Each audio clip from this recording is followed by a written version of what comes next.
Well, I always love a good chat around tax strategy and investing in financial stuff and just learning about money in general, because I don't think there's enough conversation and enough knowledge that is transferred around making money, saving money, keeping money, investing money, spending money wisely, and just an overall generating more money. And so I'm always looking forward to those opportunities. And I enjoyed that chat with Rob Luna. I wanted to share with you as part of that, I just wanted to, off the top of my head, grab 5 keys to being financially secure as an entrepreneur. So as I look back over like my career and mine and AJ's journey as entrepreneurs, to go, what are some things that have really led to our financial security, at least to the level that we have it now? And I just thought, man, let's rattle these off because these are good, and I would have wanted to have known these or heard them over and over again as an entrepreneur. So here they are: 5 keys to being financially secure as an entrepreneur. Number one, get debt free to own your freedom. Get debt free to own your freedom. And this is one that I will be forever grateful to Dave Ramsey, because he has the program that teaches people how to get debt free. And we followed that thing to a T. Now, I don't know, it's coming up on 20 years ago when I went through financial peace. But those principles became a part of my financial psyche that I adapted and adopted, that are ingrained still to me today, that have, I think, set me up in a completely different financial capacity from several of my friends and colleagues and clients and, even mentors and people I look up to. And a huge part of it is just being debt free, because people try to make mathematical arguments for why maybe you shouldn't be debt free, right? They try to make mathematical arguments for, like, well, think of all the money you have tied up in your house, right? And going, if you took that money out of your house and instead had debt on your house, you could be investing that money in other places and making more money.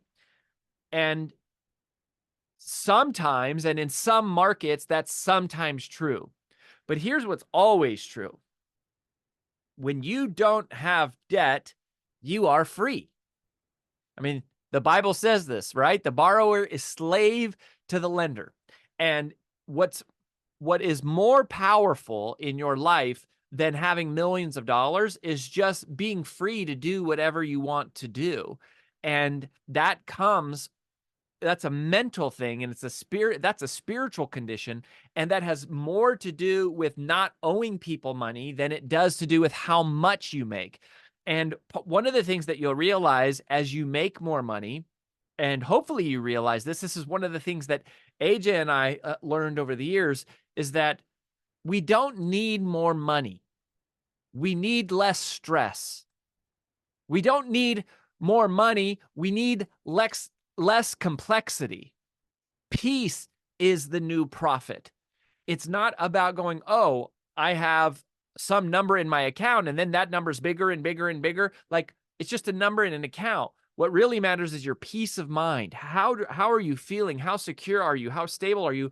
Versus how worried are you that if a change in the interest rates are going to completely, tank your business? Or are you worried that if you don't get a customer to pay in time, you're not going to have a chance to pay your vendor and you won't make payroll? And like all of the stress that comes from leverage, which is like basically playing arbitrage with money, that is risky business. And it's not that it can't ever work. Sometimes it does, but more often than not, it all nets out to be about the same as just doing it the simple way anyways. And regardless of it, it's just when you come to a decision to go, I don't need more money, I just need less stress. That is powerful, and that's buying your own freedom. When you're debt free, to go, once you're debt free, you can buy whatever you want as long as you can pay cash for it. Like, everything becomes simple. But when you've got multiple investments and multiple loans from different people at different rates, and some are variable and some are fixed, and like, it's all of this stress to manage. Even if you're healthy, it's like you have to keep an eye on all of these different things. It's stressful. So get debt free and buy your own freedom. And I just go start small, be willing to go start small and be willing to go slow. And over time, it adds up to be something that will be far more than you ever need, and you won't have the stress along the way. So that's number one. Number two is invest in yourself first. Invest in yourself first. If there are when people think of investments, what they tend to think of like, ooh, buy real estate or invest in the market or maybe do non-traditional investments, right? Like, artwork or crypto or, wine or like whatever. There's all these different things currencies. There's all these things you can invest your money into. But the number one thing you should invest your money into is yourself, your own mind, your own personal development. The greatest return on your money that you will ever get is strengthening your mind, your education, your knowledge, your mental capacity, and just you're building your own confidence and your own strength and your ability to create wealth and create opportunity for yourself and those around you. And we just don't hear about it. And people don't think about investing in themselves in enough of a literal way of like, if I could put money into the stock market, that might grow at, maybe 7%, maybe 8%, maybe 10% over years. But if I put that money into myself, I can grow my income exponentially over time, like in a short order. If I learn how to do it and I learn and I get in environments where I'm around other successful people. So invest in yourself first. Then the second thing I would invest in is invest in your business, right? Before I'd be looking at investing in the markets and all these things that you may or may not understand, and maybe you understand them better than I do. Like, I consider myself reasonably smart, but there's a whole lot of investment stuff that I don't understand. I don't understand all these fancy terms. And I have an MBA. Like I have an MBA from a private university. Like I was a millionaire by the time I was 30 years old. I have, been an entrepreneur now for a couple decades. And there's a whole bunch of this like this financial speak I don't understand, and all these, just weird terms. And I go, when I look around the people who have a lot of wealth and a lot of security, the best investment is into yourself and then into your business. Because if you think about like, even try to find a company that is going to give you a 20% return would be outrageous. It'd be so difficult. But if you can grow your profit margin as a business to 20% of profits a year, then that means every dollar you invest in that business is going to give you back 20 cents. So if you can build your own business that can grow over time, and maybe it's, it's not a lot at first, you might, break even hopefully and make a little bit of money, 1%, 3%, 5%, but that business starts to grow, you inch it up, and you build a business that clocks 15% a year, 20% a year, every single year for the rest of your life. Like you've built the greatest investment machine you have for yourself. Now, you don't want to have all your wealth tied up in your business because then you don't have diversity. Because if something happens and you get sick or you lose key employees or customers or vendors or the market changes or regulation or a competitor kills you, like there's risk right there. But a lot of that risk is much more in your control than investing in some other asset that you have nothing to do with its performance. So I always, think invest in yourself, invest in your business, then invest in your retirement. So that's how I would think about investing. And I would go, okay, I want to get debt free first. That's simple. Then I want to invest, but I want to invest in myself. And then I want to invest in my own business, the things that I'm controlling. Like if I have a choice between placing money with some outside person or entity or a real estate investment or some project, or investing into the business that I run and operate and control every day, I'm going to invest in that one, the one that I have control over, the one that I understand, the one that I can influence, the one that I can shape. And so we just don't think of investing enough with just invest in yourself, invest in your own business. So that's investment. Number three, okay, so talking about real investments, I'm going to just say this, and maybe some of y'all will disagree. Have a boring investment strategy. Have a boring investment strategy. You heard Rob talk about buy boring businesses. Cody Sanchez is one of my favorite people to follow online. I've developed a little relationship with her recently, and that she talks about buying boring businesses all the time. Like your investment strategy should be boring. And I think buying businesses is not boring. I think buying businesses is like scary and risky, and half the time more than half the time that investment probably goes to zero. Just doing single, like, investing in startups and stuff, that is not for the faint of heart. That is typically very risky. I'm talking about growth stock mutual funds, like the S&P 500 here in the US. These are, you know, the big, large, stable enterprises that they're not going to make you a millionaire overnight, but they're going to grow steady and consistently. And if something happens to those, if those all go under, that means the world is in such dire straits. It doesn't matter what your money is, because you're probably like, fighting for candles and water and stuff. Like, these companies, the big companies, they've been around a long time. They're stable. They're not typically going anywhere. They're not going anywhere anytime soon or easily, right? And so it's a boring investment strategy. If you don't understand the investments, don't make them. And if it feels like a lot of work to understand what it is, again, I would say don't make it. If it seems complicated or complex, like if you can't explain what it is to someone else, don't do it. And if you're doing it just because you saw someone on the internet telling you it was a good idea, man, be careful. I mean, just be careful. The people that I know that are the most happy, right? If peace is the new profit, that's something I've been saying so much lately. Peace is the new profit. The people who are peaceful are not the people I know that make the most money. I know lots of people who make lots of money that aren't peaceful. They're constantly stressed because they're constantly managing chaos. The people who I know are the most peaceful have simple plans, simple strategies, simple savings. They do simple things that they can understand and explain, and that make sense to them. And they don't do things because they want to look smart or look sophisticated. Or to feel like they're caught up with the crowd. They do things that they actually understand. So have a boring investment strategy. Number 4, choose abundance over scarcity. Choose abundance over scarcity.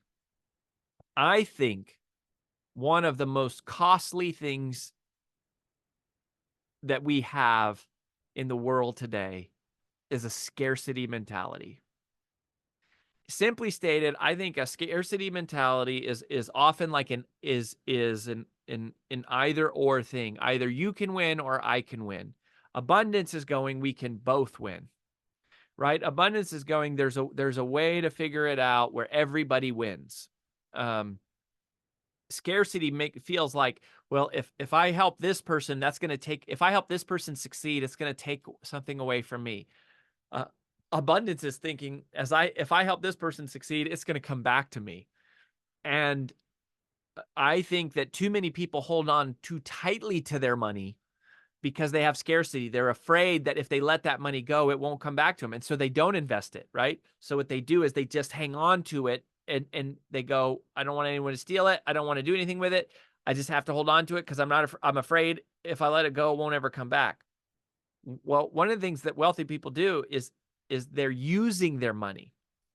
See, ironically, I think a lot of times people think that rich people are overly focused on money, or they're like overly like consumed with money, and they go, oh, that's why they have money, is because they must love money, and that's like their whole life. It's their whole focus.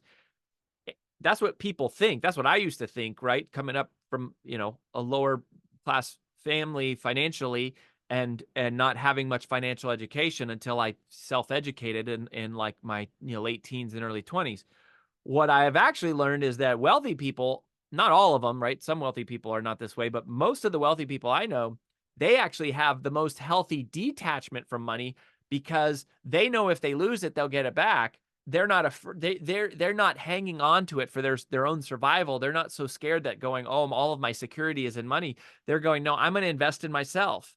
I'm going to invest in my business. I'm going to invest in growth. I'm willing to take risks. I'm willing to and I'm willing to invest in investments, whether it be real estate or it be the stock market, or I there's not that many non-traditional investments that I am a fan of, at least unless you're like a professional investor and investing's all you do all the time and it's all you think about and talk about.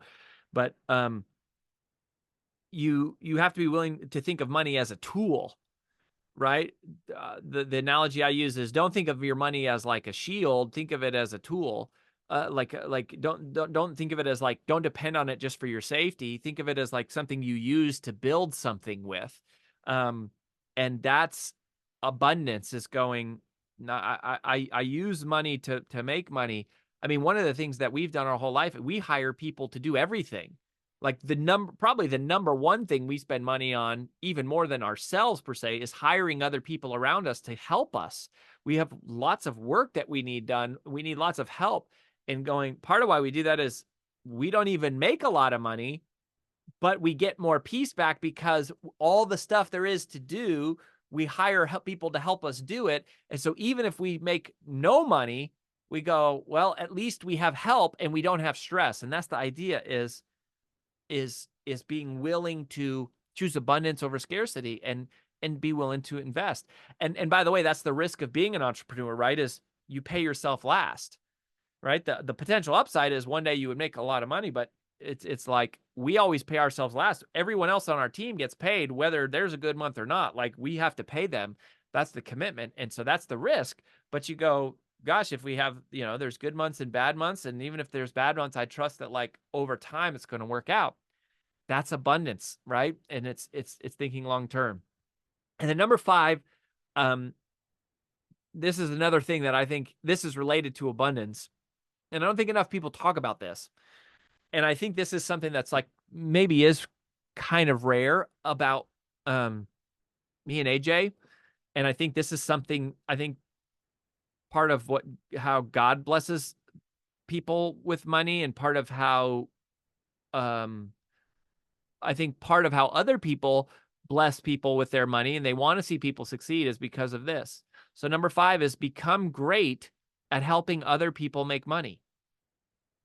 Become great at helping other people make money. If you become great at helping other people make money, you will make a lot of money, because people love being around people who help them make a lot of money. Like, and this is just something we do. Like, again, in the abundance mindset, our goal is never to pay people the least amount possible.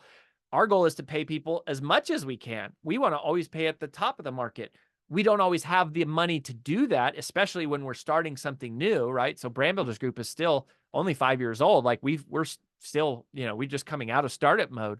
But like over time, we want to pay more money. We want to pay our team the most. We want to help make money for our clients. We want to help our clients succeed. Why? Not because we need their money, but because we want to help them make money. We know if we help them make money, they'll return it. They'll help us make money. We really focus on trying to help our affiliates make more money, to go, how can we help our affiliates make more money? If our affiliates make more money, they're going to want to help us make more money. But I think if you focus on just going, how can I make more money for myself? And all I care about is how do I make more money? Then it's like you're taking money from other people. And so other people close off to you.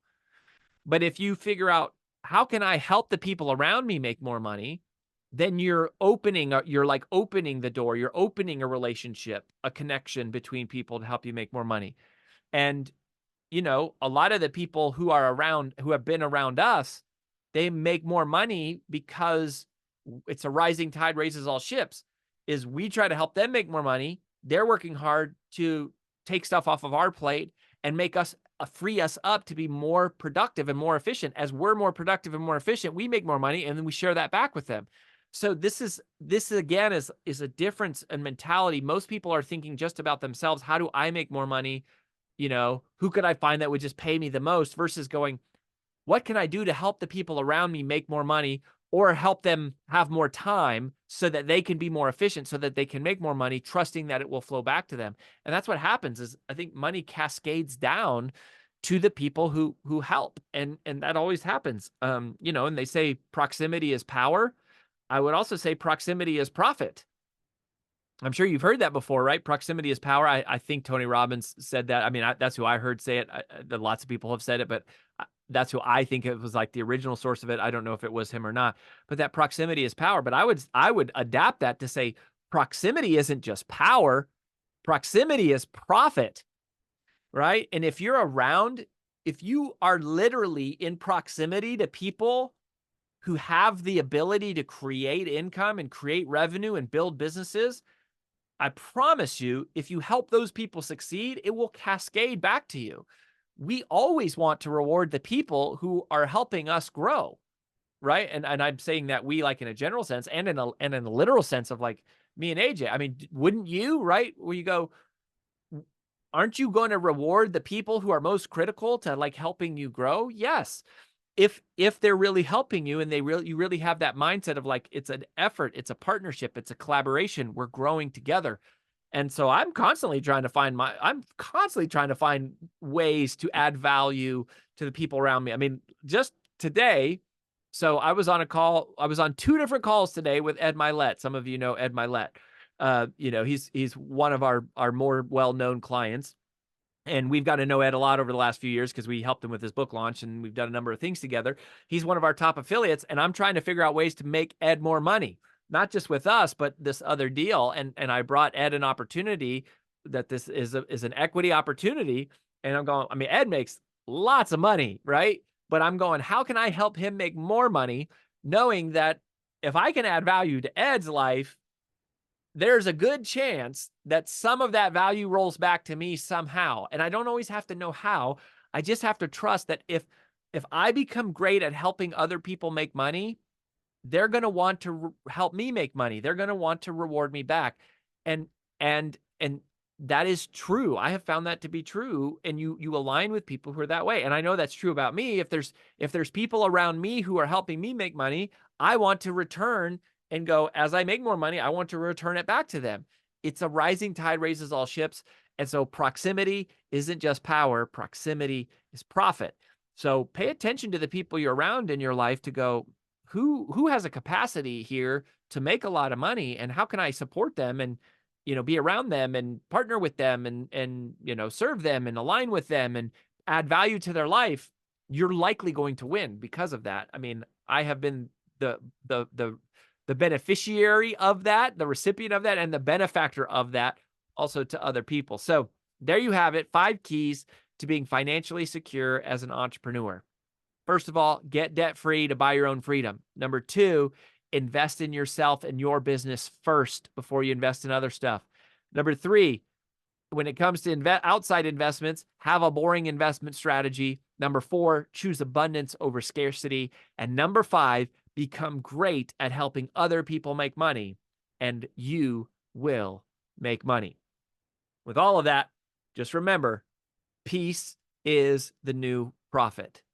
You don't need more money. You need less stress. You don't need more money. You need as much as you need less complexity. I mean, we do want more money. You should go for more money. You're creating wealth for the people around you. But in reality, for most of us, we don't need more money as much as we need less stress. And we don't need more money as much as we need less complexity.